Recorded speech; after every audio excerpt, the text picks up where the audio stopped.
మనతో ఉన్నారు ప్రముఖ సామాజికవేత్త, పలు స్వచ్ఛంద సేవా సంస్థలలో భాగస్వాములై అనేక సేవా కార్యక్రమాలు నిర్వహిస్తున్నటువంటి వరంగల్ చెందిన నిమ్మల శ్రీనివాస్ గారు ఉన్నారు. ఒకసారి వారు ఈ మధ్యన ఒక కార్యక్రమం తీసుకొని నిరంతరంగా కూడా ప్లాస్టిక్ అనేది వాడొద్దు అనే ఒక కార్యక్రమాన్ని తీసుకోవడం జరిగింది. మరి ఆ కార్యక్రమం ముఖ్య ఉద్దేశం ఏందో వారి మాటలు తెలుసుకుందాం. నమస్కారం సార్. నమస్తే సార్. చెప్పండి సార్, అంటే ఇప్పుడు నో ప్లాస్టిక్ అనేది ఒక కార్యక్రమాన్ని మీరు తీసుకున్నారు, నో ప్లాస్టిక్ సేవ్ ఎర్త్ అనే ఒక కార్యక్రమం తీసుకున్నారు కదా, అసలు కార్యక్రమం ఉద్దేశం ఏంది, ఆ కార్యక్రమాన్ని ఎలా ముందు తీసుకుపోతున్నారు? అందరికీ ప్రేక్షకులందరికీ కూడా ముందుగా నమస్కారాలు. ఒక చక్కని టాపిక్ మీద ఈరోజు టీవీ ఇంటర్వ్యూ చేయడం చాలా సంతోషం. ఎందువల్లంటే ఒక్కొక్క నీటి బొట్టే ఒక మహాసముద్రంగా మారినట్లు ఒక్కొక్కరు ఈ ప్లాస్టిక్ రహిత సమాజం కోసం అవగాహన కల్పిస్తే మన రానున్న తరాల వారికి మంచి భవిష్యత్తు అందియచ్చు, మన పిల్లలకి మంచి భవిష్యత్తు అందియచ్చు.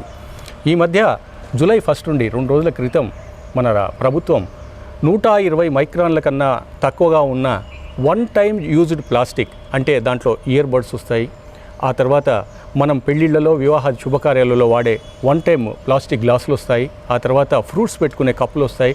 ఇలాంటి అనేక రకాల ఉత్పత్తుల మీద వారు బ్యాన్ విధించడం నిజంగా ఒక శుభ పరిణామం.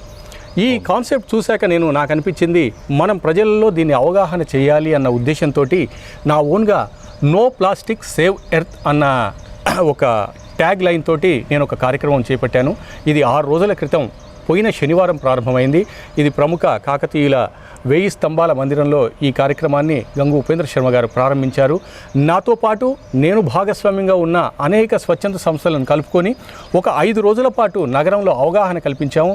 ఈ అవగాహనలో భాగంగా మేము అనేక వ్యాపార సంస్థలను, కిరాణం షాపులను, వెజిటబుల్ మార్కెట్స్ను, రైతు బజార్లను, అలాగే చికెన్ మటన్ వర్తకులను, అలాగే వీధి వ్యాపారస్తులను, వాళ్ళు కూడా ఈ వన్ టైం యూజ్డ్ ప్లాస్టిక్, చాలా పల్చని ప్లాస్టిక్స్ వాడుతుంటారు. ఇవేంటంటే ఈ ప్లాస్టిక్ అనేది భూమిలో కలవటానికి రమారమి 400 సంవత్సరాలు పడుతున్నాయని శాస్త్రవేత్తలు చెప్పారు. వీటి వల్ల మనకు చాలా హానికరం. కాబట్టి ఈ కార్యక్రమం 5 రోజుల తర్వాత నిరంతరం సాగుతూనే ఉంటుంది. ప్రతిరోజు ఒక ప్రముఖుడిని కలిసి వారి వాయిస్ తీసుకొని వారి సమాజంలో వ్యాప్తి చెందించాలి అన్నది నా ముఖ్య ఉద్దేశం. వస్తుంది సార్, మంచి ఆలోచన. ఎందుకంటే ఖచ్చితంగా కూడా మనము సంచి పట్టుకుపోవాల్సినటువంటి అవసరం ఉంది. అది మర్చిపోతే ప్రతి ఒక్కరు కూడా కవర్, అంటే ఈజీగా మనం ఏదైనా షాప్ కాడికి పోయినప్పుడు నిత్యావసరంగా ఏదైనా కానీ మా అవసరం ఇంకా ముఖ్యమైనగా ఏంటంటే కొన్ని వేడి పదార్థాలు కూడా ప్లాస్టిక్ కవర్లో కట్టేయడం వల్ల అది మన కడుపులో పోయి మళ్ళీ మనము రోగాల పడిన జబ్బుల పడిన పడే ప్రమాదం కూడా ఉన్నది. సో ఇలాంటి సమయంలో ఇంత చక్కటి కార్యక్రమం తీసుకోవడం చాలా శుభపరిణామం అని చెప్పుకోవచ్చు. అంటే మీరు పలు స్వచ్ఛంద సంస్థలలో భాగస్వాములే చేస్తున్నారు కదా, అంటే వాళ్ళని ఏ విధంగా మీరు ముందు నడిపిస్తున్నారు? నేను హనుమకొండలోని ప్రసిద్ధ సాయిబాబా మందిరం, అది చాలా ఓల్డ్ టెంపుల్, ఏషియన్ మాల్ పక్కకున్న సాయిబాబా మందిరంలో నేను ధర్మకర్తగా, పిఆర్ఓగా విధులు నిర్వహిస్తున్నాను. అలాగే ప్రేరణ స్వచ్ఛంద సంస్థలో నేను ఒక సభ్యుడిగా ఉన్నాను. అలాగే నేను సైతం ఫౌండేషన్లో కూడా ఒక అడ్వైజర్గా ఉన్నాను. కలాం ఫౌండేషన్లో నేను ఒక మెంబర్గా ఉన్నాను. అలాగే ఏపీజే అబ్దుల్ కలాం ఫౌండేషన్లో నేను ఒక అడ్వైజరీగా ఉన్నాను. ఇలా నాకు అనేక స్వచ్ఛంద సంస్థలతోటి సంబంధాలు ఉండటం వల్ల, అలాగే రోటరీ క్లబ్ ప్రతినిధులు అయితే ఏంటి, వనసేవ అయితే ఏంటి, లయన్స్ క్లబ్ మిత్రులు చాలామంది ఉన్నారు. నేను ఒక కార్యక్రమం ఎందుకు చేయకూడదు అన్న తలంపుతోటి ఈ కార్యక్రమాలు చేస్తూ పోతున్నాను. వాళ్ళందరినీ మోటివేట్ చేశాను. అలాగే ప్రముఖ సాహితీవేత్త, కేంద్ర సాహిత్య పురస్కార అవార్డు గ్రహీత అంపశయ్య నవీన్ గారు కూడా నా శ్రేయోభిలాషి. అలాగే ఇంకొక పెద్ద సంస్థ వరల్డ్ పీస్ ఫెస్టివల్ సొసైటీ, ఇది అంతర్జాతీయ సంస్థ, యుఎన్ఓ గుర్తింపు పొందిన సంస్థ. ఈ సంస్థలో కూడా నేను ఒక సభ్యుడిగా, పిఆర్ఓగా వర్క్ చేస్తున్నాను. ఇంతమంది ఉన్నప్పుడు మనం ఎందుకు వీళ్ళందరినీ ఒక తాటిపై నిలవకూడదని అందరికీ ఇన్ఫర్మేషన్ ఇవ్వగానే వాళ్ళు కూడా స్వచ్ఛందంగా వచ్చారు. ఈ 6 రోజుల ప్రోగ్రాం 7వ రోజు ఈరోజు, 8వ రోజు ఈరోజు. ఈ కార్యక్రమాన్ని నిరంతరం సాగించాలి. నా వంతు ఒక కృషి చేయాలి అన్నది నా లక్ష్యం. నేను ఎంతవరకు సక్సెస్ అవుతాను, నేను సమాజాన్ని మొత్తం మారుస్తాను, ప్లాస్టిక్ రహితంగా తీర్చిదిద్దుతాను అన్న ఇది కాకుండా, ఆ రోజు గాంధీ గారు కూడా ఒక అడుగుతోటే మనం స్వాతంత్రం సాధించాము. మన సీఎం గారు కల్వకుంట్ల చంద్రశేఖరరావు గారు కూడా ఆ రోజు తెలంగాణ పోరాటం చేయనట్లయితే ఈరోజు మనం ఈ బంగారు తెలంగాణను చూసి వాళ్ళం కాదు. మన ప్రియతమ ప్రధాని మోడీ గారు కూడా స్వచ్ఛ భారత్ కార్యక్రమం వల్ల వారు అడుగు వేసి దీన్ని వ్యాపింపచేశారు. Rome was not built in a day. ఒక రోజులో రోమ్ మహానగరాన్ని కట్టలేదు. అదా మనం చేస్తూ పోవాలి. ఫలితాలు ఆటోమేటిక్గా వస్తాయనేది నా దృఢ సంకల్పం. మంచి సంకల్పం. ఎందుకంటే ఏదైనా ఒక్కడుగుతోటే మొదలు. సో ఒక్కరితోటే ఆలోచన మొదలు. సో ఆ తర్వాత విశ్వంగా వ్యాప్తి చెందితే ఖచ్చితంగా కూడా ఈ ప్లాస్టిక్ మహమ్మారిని మనం అరికట్టవచ్చు. ఎందుకంటే మరీ ముఖ్యంగా కూడా చాలా వరకు చూసినట్టయితే ఇది ఇందాక మనం మాట్లాడుకున్నట్టుగా ఈజీ దానికి అలవాటు పడిపోయారు. మనం ఇంటి నుంచి పోయేటప్పుడు ఒక చేతికి ఒక సంచి కనుక పట్టుకొని పోతే చాలా ప్రమాదం వచ్చు. లేదా వేడి వస్తువులు తీసుకున్నప్పుడు ఒక టిఫిన్ బాక్స్ లాంటిది. సో ఇవన్నీ కూడా ఉండాలి, ఖచ్చితంగా అవసరం. సార్ చెప్పండి, నిమ్మల శ్రీనివాస్ గారు అసలు సామాజిక సేవ వైపు ఎలా అడుగులు వేశారు? అసలు ఎందుకు ఈ సామాజిక సేవ వైపు మీరు అడుగులు వేయాల్సి వచ్చింది? ఫస్ట్ నుండి నాకు ఒక లక్ష్యం ఉండేదండి. నేను ఎక్కడైనా కూడా నా ఐడెంటిటీ కనపడాలి, నేను ఒక కార్యక్రమం చేయాలి అన్నది నాకు ఫస్ట్ నుండి. జస్ట్ ఐ హ్యావ్ ఆ జీల్ చొచ్చుకుపోయే స్వభావం ఉంది కాబట్టి నేను ముందు నడిస్తే నా వెనక చాలామంది నడుస్తారు. నాకు ఇంకో విషయం ఏంటంటే నేను ఒక్కడే చేస్తున్న కార్యక్రమం కాదు, నా మిగతా స్వచ్ఛంద సంస్థల ప్రతినిధుల సహకారంతో పెద్దలు, నేను ఈ సామాజిక సేవా కార్యక్రమంలో వస్తుంది రిటైర్డ్ డిఎఫ్ఓ కాజీపేట పురుషోత్తం గారి ప్రేరణ. వారితోటి నేను వనసేవ అనే సోషల్ యాక్టివిటీలో చేశాను. ఆ తర్వాత సిరాజుద్దీన్ గారి చొరవ వల్ల వరల్డ్ పీస్ ఫెస్టివల్ సొసైటీలు చేశాను. రావుల రమేష్ గౌడ్ గారి వారి కార్యక్రమాలు చూసి నేను సైతం ఫౌండేషన్లో చేరాను.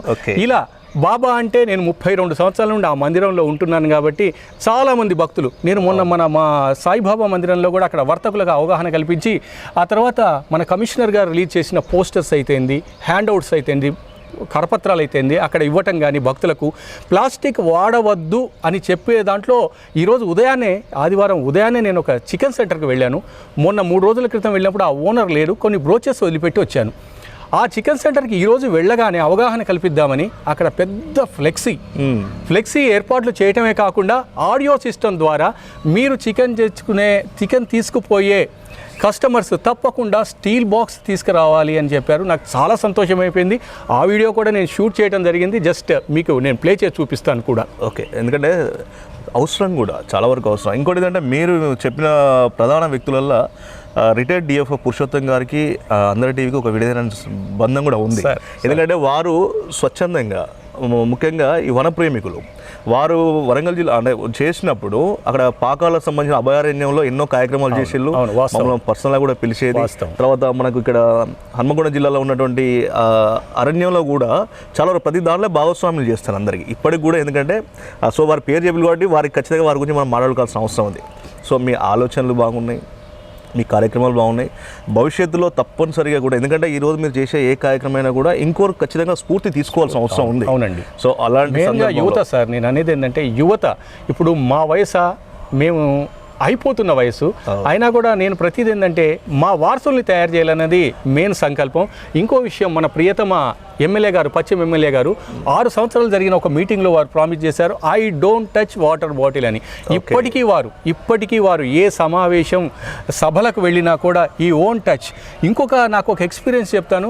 మందిరానికి వస్తే ఒకరోజు నేను పులిహోర వారికి ప్లాస్టిక్ కవర్లు ససేమిరా అన్నారు. అక్కడ ఉన్న ఒక కాగితం న్యూస్ పేపర్లో వారు తీసుకున్నారు. ఇలాంటి వాళ్ళు చాలా స్ఫూర్తినిస్తుంటారు మాకు. ఎందువల్లంటే why should we do like that? అందువల్ల నేను చెప్పడమే కాదు, చేసి చూపేయడం, ఆచరణలో కూడా చూపించే నాయకులు ఉన్నారు, మంచి సాహితీవేత్తలు ఉన్నారు, కళాకారులు ఉన్నారు. ఇప్పుడు హన్మకొండకు చెల్లిన వల్లంపట్ల నాగేశ్వరరావు గారు, వారు కూడా చాలా ప్రముఖమైన వ్యక్తి. ఈ పర్యావరణ అభివృద్ధికి, ఈ ప్లాస్టిక్ రహిత సమాజానికి వారు ఎన్నో సేవలు చేస్తున్నారు. వారందరి ముందు చూస్తే మీరు నన్ను ప్రముఖ సాహితీవేత్త అన్నారు. వాస్తవంగా నా వంతు నేను చేస్తున్నాను సార్. ఈ సందర్భంగా నేను ఒక కథ చెప్తాను. ఒక మహా అడవి ఉందట. ఆ అడవిలో అనేక రకాల జంతువులు జీవిస్తూ ఉన్నాయి. ఒకరోజు ఆ అడవిలో అగ్ని ప్రమాదం జరిగి అడవంతా దావాలంగా వ్యాపిస్తూ మంటలు వస్తున్నాయి. అన్ని జంతువులు పారిపోతున్నాయి, ఏనుగులు, సింహాలు ఉన్న జంతువులన్నీ కూడా. కానీ ఒక పిట్ట ఆ ఫైర్కి ఎదురుపోతుంది.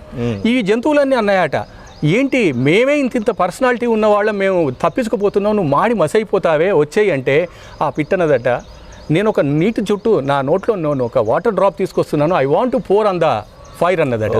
వాస్తవంగా ఏంటంటే ఆ చిన్న చుక్కతోటి ఆ ఫైర్ ఆగదు, కానీ తన ప్రయత్నం మానటలేదు. నేను ఆ పిట్టలాగా నేను ప్రయత్నం చేస్తున్నాను, ఫలితం ఆ భగవంతుడిస్తాడు. ఈరోజు ఉదయం నేను ఆ చికెన్ సెంటర్లో చూడగా నాకు చాలా సంతోషం అనిపించింది.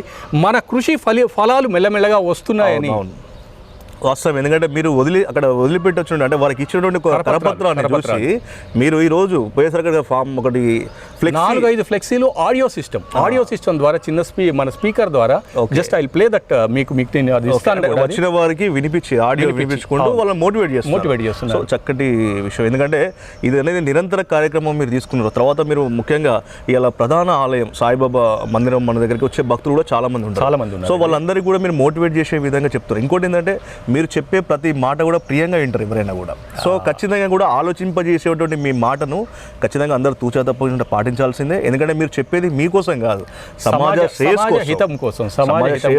ఎందుకంటే ఇలా రకరకాల దఫాల్లో మనం అనేక జబ్బుల బారిన పడుతున్నాం. ప్రధాన సమస్య ఇలా మన ప్లాస్టిక్ అనేది ఒక మనము కాదు, జంతువులు కూడా మనం రోడ్డు మీద వదిలేసిన వాటిని తినడం వల్ల చాలా చూస్తున్నాం. ఎన్నో ఈ పశువులు వాటి ప్లాస్టిక్ కవర్స్ తీసి సర్జరీలు, ఇప్పుడు డాక్టర్ ప్రవీణ్ కుమార్ గారు ఉన్నారు, వన విజ్ఞానంలో వారు అఫీషియల్ డాక్టర్ అనమాట. వారు ఎన్ని జంతువులను కాపాడాడు ఆ సర్జరీ చేసి. ఈ సందర్భంగా వీరందరినీ కూడా మీరు గుర్తు చేశారు. నాకు చాలా సంతోషం అనిపించింది. పురుషోత్తమరావు గారికి అయితేంది, మహమ్మద్ సిరాజుద్దీన్ గారికి అయితేంది, అలాగే అంపశే నవీన్ గారి, రావిళ్ళ రామశాస్త్రి గారి, పొట్లపల్లి శ్రీనివాస్ గారు, వీళ్ళందరూ మన అన్న వినయభాస్కర్ గారు అయితే ఏంటి, వీళ్ళందరినీ కూడా మన డైనమిక్ కమిషనర్ గారు ప్రావీణ్యారెడ్డి గారు, ఎన్ని బ్రోచర్లు, రాజారెడ్డి గారు, వీరందరినీ, డాక్టర్ రాజారెడ్డి గారు, వారు నాకు బ్రోచర్లు, హ్యాండ్అవుట్స్, ఆ తర్వాత గోడపత్రికలు ఇవన్నీ ఇవ్వటం వల్ల మేము పంచితి మా వంతు. అలాగే వాకర్ అసోసియేషన్ వల్లాల జగన్ గౌడ్ గారు, వారి అక్కడ మనం చేసాం, విజయన్న గారు అపార్ట్మెంట్ అసోసియేషన్ సెక్రటరీ గారు, వీళ్ళందరికీ నేను కృతజ్ఞతలు తెలుపుతున్నాను ఈ సందర్భాన.